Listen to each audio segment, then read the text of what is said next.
ഇനി ആലുവ ബൈപ്പാസ് മേൽപ്പാലത്തിന്റെ സംരക്ഷണ ഭിത്തി തകർത്ത് കാർ താഴേക്ക് പതിച്ചു. വാഹനത്തിലുണ്ടായിരുന്ന 5 സ്ത്രീകൾക്ക് പരിക്കേറ്റിട്ടുണ്ട്. എസ് ശ്യാംകുമാർ വിവരങ്ങളുമായി കൊച്ചിയിൽ നിന്ന് ചേരുകയാണ്. ശ്യാം, അപകടം എങ്ങനെയാണ്? ഈ പരിക്കേറ്റവരുടെ ആരോഗ്യനില എങ്ങനെ ശ്യാം?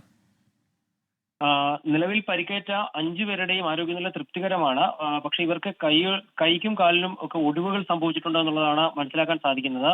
പാലത്തിന്റെ മുകളിൽ വെച്ച് നിയന്ത്രണം വിട്ട കാർ സമാന്തര ദിശയിലുള്ള റോഡിൽ വന്ന് വീഴുകയായിരുന്നു. ഉച്ചയ്ക്ക് 1 മണിയോടെയാണ് ആലുവ ബൈപ്പാസിന്റെ മേൽപ്പാലത്തിൽ ഈ അപകടം ഉണ്ടായത്.